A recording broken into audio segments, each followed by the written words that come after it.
नमस्कार, आप देख रहे हैं न्यूज़ 24। आपके साथ मैं हूं रवि ठाकुर। शुरुआत करते हैं आज की बड़ी सियासी खबर से। ओल्ड पेंशन स्कीम पर अखिलेश यादव का आज बड़ा बयान सामने आया है। अखिलेश यादव ने कहा कि यूपी में बीजेपी को 80 सीटों पे हराओ और ओपीएस पाओ, किसानों का कर्ज माफ, एमएसपी मिले। ये अखिलेश यादव का बयान है। यानी एजेंडा सेट करने की कोशिश समाजवादी पार्टी की तरफ से, अखिलेश यादव की तरफ से यहां पे की जा रही है। आज जो बैठक हुई उसमें पीडीए की चर्चा की गई है, लेकिन ओपीएस यानी ओल्ड पेंशन स्कीम को लेकर अखिलेश यादव लोकसभा चुनाव 2024 में आगे बढ़ना चाह रहे हैं। अगर उद्योगपतियों का 15 लाख करोड़ उनका कर्ज माफ हो सकता है, तो हमारे किसानों का पूरा कर्ज माफ क्यों नहीं हो सकता?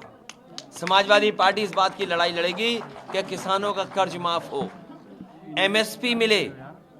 और सबसे पहले देश में उत्तर प्रदेश में जब चुनाव होने जा रहा था, समाजवादी लोगों ने कहा था ओल्ड पेंशन बहाल होगी और अपने घोषणा पत्र में लिखा था। उसके बाद कांग्रेस पार्टी ने राजस्थान में ओल्ड पेंशन बहाल की, हिमाचल में इलेक्शन का मैनिफेस्टो में डाला, और देश भर में आज ओल्ड पेंशन को लेकर के कर्मचारी पक्ष में, समाजवादी पार्टी इस पक्ष में है कि उत्तर प्रदेश में बीजेपी को 80 हराओ और ओल्ड पेंशन अपनी पाओ।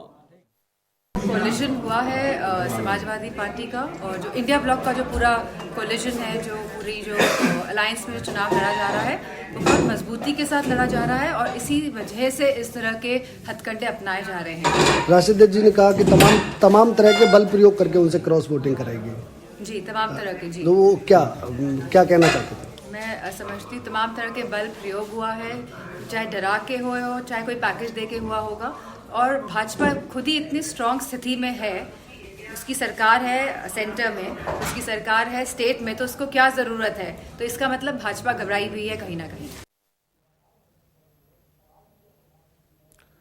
तो यूपी में बीजेपी को हराने को लेकर अखिलेश यादव की ये बड़ी रणनीति, जिसमें कह रहे हैं कि यूपी पे 80 सीटों पर बीजेपी को हराना है और ओपीएस को वापस लाना है। पीडीए को लेकर अखिलेश यादव आगे बढ़ रहे हैं। अब एक और बड़ा मुद्दा जिसे बड़ा बनाने की कोशिश समाजवादी पार्टी और अखिलेश यादव की तरफ से की जा रही है, वो है ओल्ड पेंशन स्कीम। कांग्रेस इस मुद्दे को लेकर हिमाचल प्रदेश में जीत हासिल कर चुकी है, कर्नाटक में जीत हासिल कर चुकी है, लेकिन ओपीएस लागू होने के बाद राजस्थान, मध्य प्रदेश या छत्तीसगढ़ जैसे राज्य जहां ओपीएस लागू हुई है, उसके बाद भी हार मिली थी। अब लोकसभा चुनाव 2024 को लेकर अखिलेश यादव ओपीएस के मुद्दे को आगे कर रहे हैं। पीडीए का मुद्दा उनका लगातार बना हुआ है। अब आगे क्या होगा, ये देखने वाली बात होगी।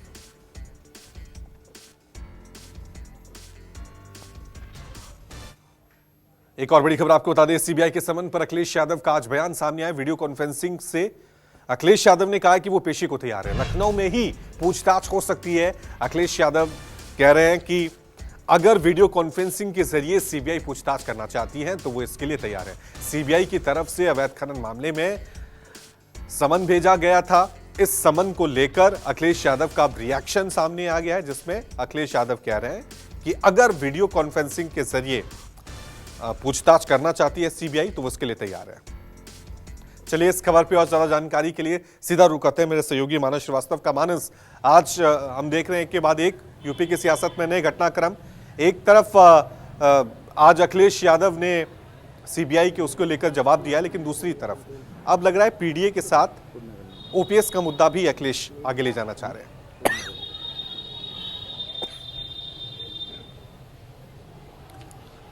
देखिए, निश्चित तौर पर आज समाजवादी पार्टी की तमाम फ्रंटल संगठनों के साथ बैठक थी और उसमें न केवल सीबीआई की जो नोटिस दी गई उसका मुद्दा उठाया गया, बल्कि ये भी कहा गया कि संविधान की रक्षा करने के लिए समाजवादी पार्टी और समाजवादियों को आगे आना होगा।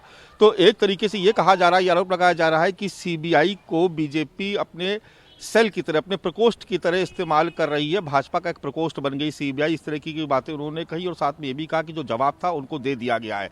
दूसरी बात, आज उन्होंने सीबीआई के अलावा या जो जांच जो एजेंसियां, सरकारी एजेंसियां, उनके दुरुपयोग के अलावा उन्होंने एक दूसरा बड़ा मुद्दा अपनी इन बैठक के दौरान उठाया। उन्होंने कहा कि चाहे किसानों का सवाल हो या सरकारी कर्मचारियों का सवाल हो, इन दोनों ही सवालों को लेकर के और पीडीए के फार्मूले के साथ समाजवादी पार्टी चुनाव के मैदान में उतरेगी और उसमें ओपीएस एक बड़ा मुद्दा है।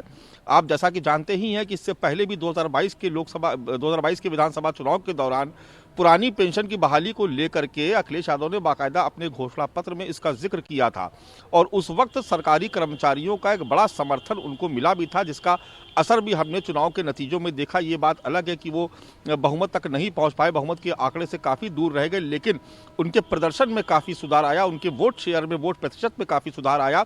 और इस बार भी जो सरकारी कर्मचारियों की पेंशन बहाली का मुद्दा है उसको लेकर के समाजवादी पार्टी पूरी तरीके से तैयार है। यानी इस बात को समझा जाएगा कि जो साझा घोषणा पत्र जारी होगा उसमें पुरानी पेंशन की बहाली एक बड़ा मुद्दा, एक बड़ा हथियार इंडिया गठबंधन का होगा, जिसकी अगुवाई समाजवादी पार्टी करेगी।